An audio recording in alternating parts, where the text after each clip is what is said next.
За номын ордныхандаа энэ өдрийн мэндийг хүргэе. За 4-р сарын 6-ын төлөв байдлыг танилцуулах гэж байна. За энэ удаагийн зурхад нэг жоохон өөрчлөлт оруулсныгаа бол яриад яваад байгаа. Энэ юу гэхээр 26 оны тоотой нь холбож бас төсөл хэсгэлтэн тайлбарлана. За тэгэхээр энэ өмнөх 2026 оны 2-р сар буюу цагаан сарын зурхай гал морин жилийн зурхайг давхар сонсвол энэ зурхайн төлөв байдлыг ойлгоход илүү дөхөн болох байх шүү гэдгийг хэлье. За тэгээд 26 оны тоо гэдгийг бол тэр гал морин жилийн тоон зурхай гэдгээс олоод сонсч үзье. За номын ордны тухайд бол энэ жил энэ бол маш сонирхолтой шилжилтүүд байна. За энэ 4 сард бол олон улсын гаргууд удаан хөтөлбөртэй гаргуу шилжилт хөтөлбөрийг хийж байгаа.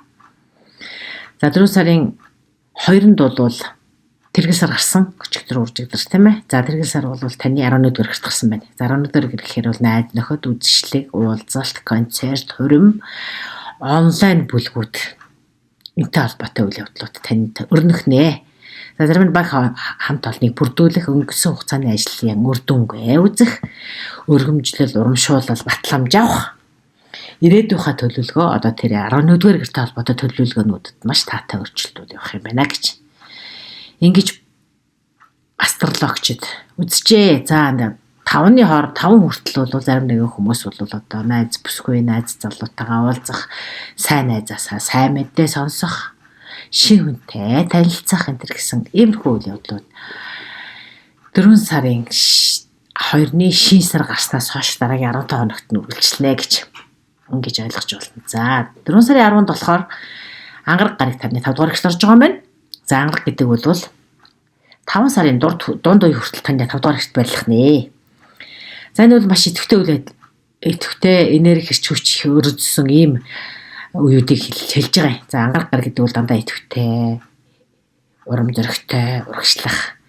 Замдаа одоо жишээлбэл уралдаан тэмцээнд бол дандаа л ялагчийн байр суурьлууд тэмүүлэх энэ гэсэн иймэрхүү үйл явдлыг хэлдэг. Гэхдээ 5 дугаар гэр гээд эхлэхээр таны романтик харилцаа, хайр дурлал, бас гоо үзэмж, үр хүүхэд, хобби энэ таалагууд явчихдаг. За тэмцээн уралдаанд одоо маш идэвхтэй оролцох, альсвал гоо сайхан дайлан анхаарах, гой сайхан зүйл рүү илүү тэмүүлэх татагдах тэр бүлгийг одоо өөрийнхөө амьдралд хэрэгжүүлэх, альсвал романтик харилцаа, хайр дурлалд анхаарал хандуулах энэ гэсэн ийм үйл явдлуудыг илэрхийлэх юу хав энэ үйл явдал таны амьдралд илүү өрнө 5 дугаар гэрт чинь өрнө гэж байна. Номын ордны 5 дугаар гэр. За гэтэл 16-нд таны 5 дугаар гэрт бас бууд гараг орж ирж байгаа юм байна. За бууд гараг 5 дугаар гэрт орж ирнэ гэдэг бол харилцаа холбоо, хайр дурлалын тухай, уулзалт, болцоо, мэдээлэл, зочид ирэх талын тэр талын мэдээллүүд танд ирэх орж ирнэ гэсэн үг.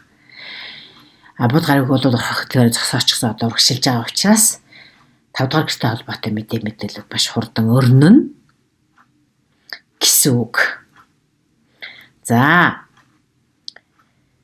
тэгэнгүүт 4 сарын 17-нд шин сар гарна. За 4 сарын 2-нд тэргэл сар гарсан бол 4 сарын 17-нд шин сар гарна. Тэргэл сар 15-аар одоо бол дахиад шин сар гарч эхэлж байна. За энэ шин сар дахиад таны 5 дугаар. За тэгэхээр номын ордуудад бол ордны 5 дугаар гэр маш их үйл явдал өрнсөн энэ сар байх нь шүү дээ 4 сар гэдэг бол.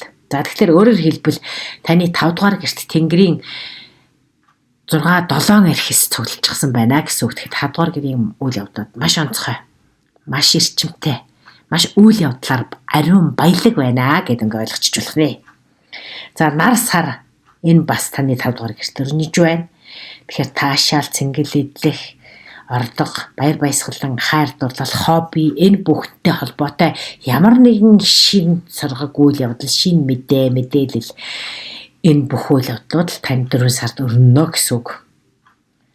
За хоббигоо одоо хөгжүүлээ тэр чиглэлээрээ тэрийг бизнес болгочихсон хүмүүст бол тэр чиглэлээс одоо санхүүгийн их усүр орж ирдэг ч юм уу та. Гэх мэтэр. За тэгэхээр энэ бол хайр дурлалтай холбоотой бол энэ зүйлийн энэ талын таатай мэдээллүүд энэ мэдээлэл болоо цаатаа үйл явдлууд энд өрнө гэдэг юм уу. За хэлсэн 5 дугаар гэр чинь танд яг энэ үед чинь үр хөвгттэй чи илүү холбоотой байгаа байх юм бол одоо хүүхдүүдтэйгээ илүү ойр ажиллах тэдэртэй ном зохиол одоо сургалт эсвэл спортын арга хэмжээ энтерт нь илүү төлхөө оролцож тэднийхээ одоо хин хизээ яаж одоо жишээлбэл ямар байдлаар тэр хүүхдээ хөгжүүлэх вэ гэдэг асуудлыг илүү одоо танд төлөвлөгөө боловсруулаад ачаад эхэлдэг ч юм уу. Иймэрхүү төлөв байдал бууж байна. За гэтэл энэ 5 дугаар гэрт чинь бас санжаагарыг орж ирсэн юм байна. За тэгэхээр энд бол санжаагарыг гэдэг бол дандаа сахилгат дүрм журмыг илэрхийлдэг болохоор хүүхдүүдтэйгээ юу одоо хайр дурлалыг хоббитой холбоотой үйл ажиллагаууд чинь тийм маш хатуу тийм төлөвлөгөө яг л энийг хийн гэж бодсон л бол тэрийг хийн гэсэн тодорхой төлөвлөгөө гаргах системчлэх дүрм журм тогтоохыг шаардна л гэсэн. За гэтэл 5 дугаар гिचин дахиад нэвтэн буюу 70 гараг ороод ирчихсэн байна. За тэгэхээр энэ чинь бол зүүн савингийн чинь бүтээлч үйл ажиллагаа бүтээлч тэр эрмэлзлийг чи илүү одоо итгэвчүүлж өгнө гэсэн үг. Бүтээлч үйл ажиллагаа гэхэд жишээлбэл та зурдаг байж болно, дуулдаг байж болно, хөгжимддэг байж болно те урлагийн салбар тайз энэ бүхэн таны одоо хобби ч юм бол энэ салбар итгэвчнэ л гэсэн үг. За энэ бас платоник буюу одоо нөхцөл бололцоогүйгээр нөхцөл тавилгүйгээр хайрлах дурлах тэр үйл явдлыг бас илэрхийлдэг. Тэгэхээр 5 дугаар гэр хайр дурлал юм болохоор магадгүй одоо тийм хайр өнгөрсөн дурлалтай холбоотой зарим нэгэн үйл явдлыг одоо цөхөж харах танд ингэж дурсагдах тийм үе байж магадгүй гэж. Гэхдээ бол та одоо романтик харилцаа зарим нэгэн урлаг бүтээлч үйл ажиллагааныхаа андаа илүү анхаарат тэр өнгөрсөн дурлалын жоохон тийм одоо шарах гэх юм уу. За шарах гэх нь хаашийн жоохон тийм өрөвтэй мэдрэмж байгаа бол тэр мэр чинь сарниж арлан болох ийм бас таатай боломж байна гэж. За дээрэс нь хобби интернет гэдгийг чи одоо бас өөр хирон гэдэг гарагтай холбож тайлбарлаад байгаа энэ сард. Тэр хирон буюу хиронч гэдэг чирон гэж бичдэг англи алаар бол та. Энийг болохоор ангаагч бас эд шид гэх юм уу одоо эд шид гэж хэлэх нь анаах тийм эрч хүчийг илүү одоо бас онцлоод байгаа юм л да энэ сард. Энэ бол барууны сурхаа шүү дээ. За тэгэхээр энэ бол зарим нэгэн одоо жишээлбэл хүүхдүүдийг сэтгэл зүйн ангаах энэ талын тийм одоо боломжууд танд тохиор сайн одоо сэтгэл зүйчтэй учирдаг ч юм уу те. Аль эсвэл одоо ямар ч нийцэхгүй байгаа зарим нэгэн тийм харилцаа холбоонуудыг эргэж одоо нэгтгэх юм уу тэндээс одоо эдгэх тэр шарах одоо сорь байд юм уу зарим жоохон таагүй тэр зүйлүүдийг эдгэх тэр одоо хүмүүсийг олж уулзах тэр талын эерэг талын бизнесийн болон бишээ хайр дурлалын болон одоо бие махбодын сэтгэл зүйн болон бие махбодын одоо зарим нэгэн тийм эдгэх ангаах ёстой тэр зүйлүүдийг бол одоо энэ сард итгэвчүүлж эдгэх эрч хүчийг өөртөө хоримтлуулах тийм хүнтэй танилцах тийм хүнтэй холбогдох ийм боломж олдноо гэсэн бай 5 дугаар гэртэй холбоотой үйл явдал их өрнөж байгаа болохоор. За 4 сарын 21-нд бол сард нар таны 6 дугаар гэрлээ шилжиж байгаа юм байна. 4 сарын 21. За энэ бол 6 дугаар гэр гэхээр таны одоо ажилтай холбогдно, өдөр тутам хийдэг ажилтай холбогдно. Дээрээс нь таны эрүүл мэндэд бас холбогддог. За тэгэхээр мэдээж хоолны дэглэмийг барих, зөв дэглэмийг баримтлах, эрүүл мэндэд анхаарах, шинжилгээ өгөх, ахуйн асуудлуудаа шийдвэрлэх. Ахуйн асуудал гэхээр нөгөө өдөр болгон хийдэг ажилтай ч холбогддог 6 дугаар гэр гэдэг чинь. Тэгэхээр тэндээ одоо шил хэдийдэн тэндээ цаг зав гаргахын, хэдийдэн та одоо жишээлбэл амрахын, совилуулахын, хэдийдэн эрүүл мэндэд анхаарах хэрэгтэй гэдгийг маш чухлаар гэдэг асуудал чухлаар тавигдах нь шүү дээ. За 21-7-нд болохоор уран буюу Тэнгэрийн ван гараг таны 7 дугаар гэрт орж иж байгаа. За энэ бол бүх төрлийн харилцаа, романтик харилцаа, бизнесийн харилцаа, бүх төрлийн харилцааг илэрхийлдэг. Тэгэхээр магадгүй энд бол одоо уран гэдэг буюу Тэнгэрийн ван гэдэг гариг бол ерөнхийдөө тийм тогтсон ёс журмыг эвддэг гинтийн тийм шийдвэрүүдийг гаргадаг л та гаргахад нөлөөлдөг л доо. Тэгэхээр тогтсон дүрмийн бус тийм харилцаа 7 дугаар гэрт тийм үе эхэлнэ гэж байна л да. Гэхдээ энэ 7 дугаар гэргүүл 4 сарын 27-наас эхлээд дараагийн 7 жил үргэлжлэх тэр харилцаа илэрхийлж байгаа. Ерөнхийдөө шилжилтүүд явагдаад дөнгөж эхэлж байна л гэсэн. Хувийн болон ажлын харилцаагаа бүр үндсээр нь өөрчлөх, гэрээ хэлцээр хийх. Зарим нэгэн хүлээс дарамт байсан бол харилцааны асуудал дээр хүлээс байсан бол тэрнээсээ бүрэн чөлөөлөгдөх. За иймэрхүү боломжууд бол 4 сарын 27-наас эхлээд танд нэгдэж байгаа юм. За энэ бол 7 жил гэхээр 33 он хүртэл харилцааны асуудалд гинтийн шийдэл, гинтийн өөрчлөлтүүд болно л гэсэн. За 4 сарын 25-нд бас танд бас чухал үе ирж байна. Тэр нь болохоор сугар гараг таны бас 7 дугаар гэрт орж иж байгаа. За сугар гараг 7 дугаар гэрт орж байгаа. Ирээд 5 сарын 25-ны хүртэл танд 7 дугаар гэрт байна.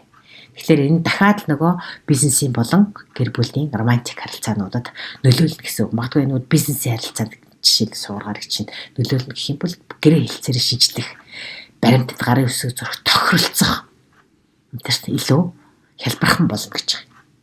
За хайр дурлалыг санал дурлах, хайр дурлалын санал гэхээр мэдээж гэрлэх санал авдаг ч юм уу те. Иймэрхүү бас боломжууд болно гэж байна. За тэгээд хайр дурлалтай холбоотой болохоор эндээс бэлэг гэдэг үгнээс гинтийн бэлэг авдаг ч юм уу те. За тэгэхээр энэ үед бас дээрэс нь Юпитер буюу бархас вэд гараг тэд бас 8 дугаар гэрт орж иж байгаа юм байна. За 8 дугаар гэр гэхээр бол таны одоо хамтын өмч хөрөнгөтэй холбогддог.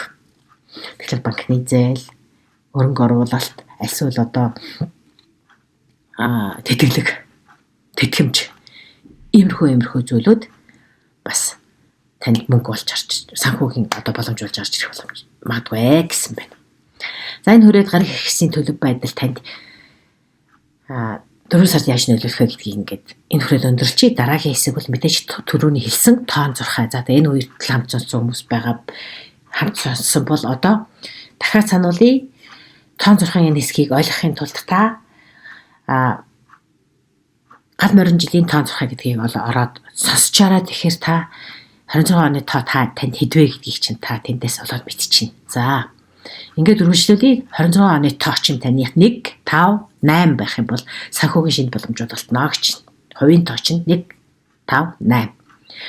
За энэ юу талбайтай гэхээр Тэнгэрийн ван буюу уран гарагийн шилжилт, Юпитер буюу бархас вэд гарагийн нөлөө. 1, 5, 7 гэсэн хүнд илүү нөлөөлнө гэнэлтэй. Тийм болохоор танд маш том санхүүгийн эргэлт болно. Бусдын мөнгө, хөрөнгө оруулалт, шинэ бизнес эхлүүлэх гэдэг байдлаар та өр зээлээ шийдэх, санхүүгээ тэлэх боломжтой гэж байна. За тэгэхээр карьерийн хувьд бол 24 сарын 21-ээс хойш ачаалал нэлийн ихсэж магадгүй. Гэхдээ санхүүгийн маш том боломж орж ирнэ гэж байна.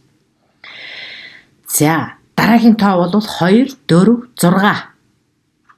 26 оны тоо чинь 2, 4, 6 бол гэр бүл үр хүүхэд ерөнхийдөө нийгмийн одоо харилцаандах тэр одоо доктортой байдлыг илэрхийлж байгаа. За тэгэхээр энэ тоо 26 оны тоо чинь юм бол 2, 4, 6 бол Сатурн болон Херон гэдэг тэр Тэнгэрийн хэрэгсүү танд хүчтэй нөлөөлнө. Хүүхдүүдтэйгээ холбоотой асуудлаа шийдэх юм ирж ин гэж байна. За гэр бүлийн харилцаа дүрм журмыг тогтооход бас маш сайн үг. Яг бол дүрм журм гэдэгтэй холбогдохоор л санчир гарагийн нөлөө их байна гэсэн. Хатуу сахилах баттай дүрмтэй журмтай яг л тийм хууль ёсны дагуу журмын дагуу яваад ах юм бол танд маш одоо тийм таатай тийм гэр бүлийн болон үр хүүхдтэй холбоотой асуудлууд бол маш цэгцтэй одоо байна гэсэн үг. Урагшлаад явна гэсэн үг. За 25-наас хойш бол цуугар гараг таны нөлөөгөөр харилцаанд чинь хайр дурлалын харилцаач бол маш таатай, эерэг, зөөлөн, ойлголцсон тийм таатай энергиуд орж ирж байна гэж. За энэ үед чухал баримт бичгээр гарын үсэг зурхад таатай үе гэсэн байна. За дараагийнх нь 26 оны тооч нь 3, 7, 9. Энэ байх юм бол таны бүтээлч байдал. Зүн сон, баяр баясгалан энэ бүх асуудал гэдгийг илэрхийлнэ гэж 4 сар. За тэгэхээр 5 дугаар гэрт чинь олон гараг цугласан байгаа шүү дээ номын ордны. Тэгэх юм бол энэ бүтээлч тийм тесрэлт. Бүтээлч байдлыг илэрхийлж байгаа шүү дээ 3, 7, 9 чинь. бүтээлч энергийн тийм тесрэлт болно гэж байна. Гэнтхэн одоо тийм гоё уран бүтээлийн санаа орж ирдэг ч юм уу те. Тэр нь танд зорих, хөгжимдөх, дуулах, тайзнаа гарах энэ гэсэн. Энэ бүхэн чинь таны дотоод ертөнцийн чинь гэрэлтүүлж танд баяр баясгалан авчирна. Дээрээс нь 4 сарын 2 нийтээр тэргэл сарын үеэр бол та найз нөхдөстийнхээ дунд од болох шинэ онлайн төсөл эхлэх, баг хамт олноо, бүрдүүлэх энэ төр гэдэгт маш таатай одоо тийм боломж олгоно. Та тэр үед зүн сонгоо сайн сонсоорой. Таны зүн сон чинь таныг зөв зөв хөтлөнө гэсэн байна. За энэ хүрээд номын ордны 4 сарын төлөв байдлыг өндөрлөе. Энэ хүртэл хамт байсанд баярлалаа. Та бүхэн лайк, шеэр, subscribe битгий харамлаарай. Энэ чинь та намайг дэмжиж байгаа хэрэг шүү. За дараа уулзъя. Баяртай.